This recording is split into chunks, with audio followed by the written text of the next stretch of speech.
Aujourd'hui, je vous parle du Sentier des Ocres. Donc, c'est une randonnée qui se trouve dans le Colorado provençal. Le Sentier des Ocres, comme vous pouvez voir, hein, le sol. Attendez, je vous montre un petit peu tout ce que vous pouvez voir derrière moi. Donc, pour vous stationner, il existe un parking qui vous fait payer à peu près 3 € par jour. Attention, en période de Covid, masque obligatoire. Faites pas comme moi. Là, je suis en train de l'enlever parce qu'il fait trop chaud. Venez avant midi, même venez à la limite à 9h, 9h30 parce qu'il y a beaucoup de monde. Et si vous voulez être un petit peu tranquille pour profiter en fait du sentier, 9h, 9h30 c'est plutôt pas mal. Il y a 2 chemins de rando que vous pouvez faire. Si vous suivez le rouge, c'est 50 minutes et le jaune, je crois, c'est 30 minutes. Donc voilà, l'entrée est payante également, c'est à peu près 3 € par personne.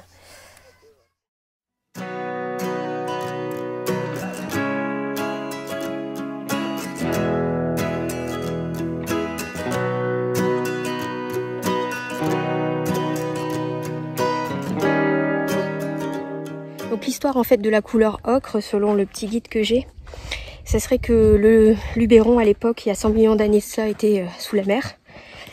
Et qu'il y a eu en fait des couches de sable nourries de résidus qui ont été colorées en teinte verdâtre par la glauconie. En fait, la glauconie, c'est un minéral qui est chargé de fer. Ensuite, la terre de Luberon a émergé à l'air libre et les sols marins ont subi l'agression du climat, de chaleur extrême, de pluies diluviennes, et les ocres sont ainsi nés des mouvements tectoniques de la terre, évidemment. Et les grès verts sont venus progressivement ocre, des sables ocreux.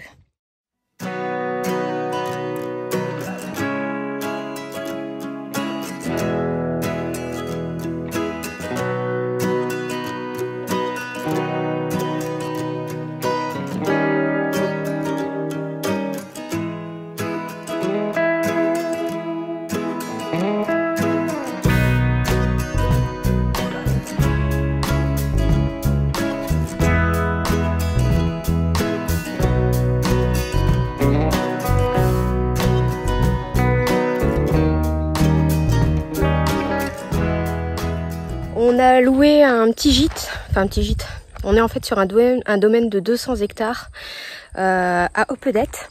Je vous mettrai toutes les adresses dans le blog. On y est vraiment bien, on se sent bien. Ils font aussi table d'hôtes, ce qui est pas mal.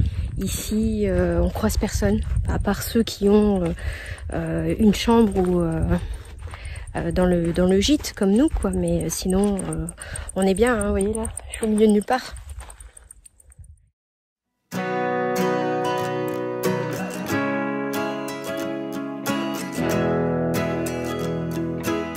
Côté équipement, on a accès au vélo, on a accès à la piscine, hammam, spa et possibilité de massage sur rendez-vous. Donc on est vraiment comme des petits rois, quoi, au fait, là-bas. Donc le concept est assez haut de gamme. Voilà. Aujourd'hui nous sommes à Lourmarin, l'un des plus beaux villages de France, toujours situé dans le Luberon.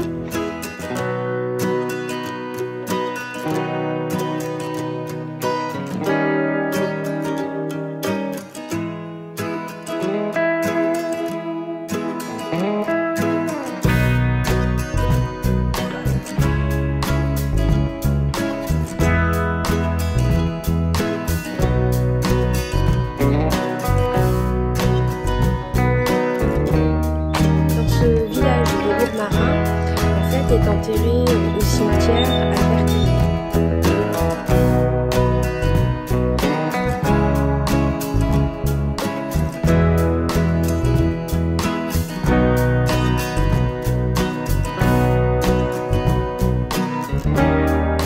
Voilà, on est à Gordes dans le Luberon, l'un des plus beaux villages de France.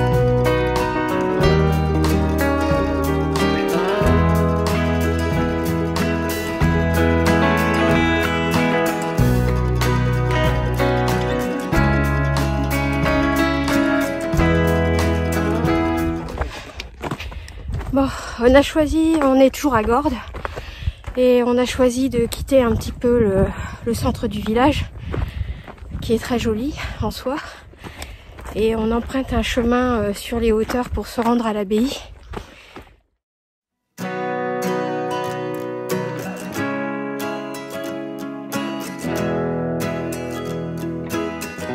D'arriver jusqu'à l'abbaye. Et je voulais juste vous dire, ce chemin se fait très bien, mais il y a pas mal de montées et de descentes. C'est quand même, alors je sais pas si vous arrivez à voir, mais c'est beaucoup de pierres. Nous, en fait, on n'avait pas prévu de faire un peu de marche. Hein. On avait pris des baskets de ville, donc pas des baskets de sport et ni des baskets de rando, parce qu'on pensait juste se balader à Gordes. Mais quand on a vu que le stationnement était compliqué sur Gordes, on s'est dit bon, on va y aller à pied à l'abbaye. Donc du coup ça fait à peu près 5 km aller-retour. Et au final, bon, le chemin se fait super bien, mais il faut avoir quand même un petit peu de conditions, physiques. Donc juste pour vous donner une idée, vu l'état du chemin, on met à peu près pour faire ces 5 km une bonne heure et demie quand même. Donc voilà, faut le savoir. Sinon, pour ceux qui veulent aller en fait se stationner à l'abbaye, il y a quand même quelques places. Donc ça se fait bien aussi en voiture. Bon, ça on le savait pas. Donc bon, pour notre part, on est assez content parce qu'on a vu des beaux paysages. Et sur les hauteurs, vous avez vu sur toute l'abbaye. On est dans le village de Banon. Donc en fait, c'est un petit village qui est perché sur les hauteurs. C'est très mignon. C'est moins joli que Lourmarin et Gordes, mais c'est à voir aussi, c'est sympa de se faire une petite balade. Le mardi et le samedi, il y a le marché, et ce village est connu parce qu'il est très fier de sa librairie, qui serait la plus grande librairie rurale de France, visiblement. Donc c'est vrai qu'elle est très jolie, vous verrez les bâtiments, je passe justement à côté, je vais vous la montrer. Juste derrière. Donc voilà, la fameuse librairie bleuée. Je sais pas si vous arrivez à la voir. On y arrive, elle est pile poil derrière moi.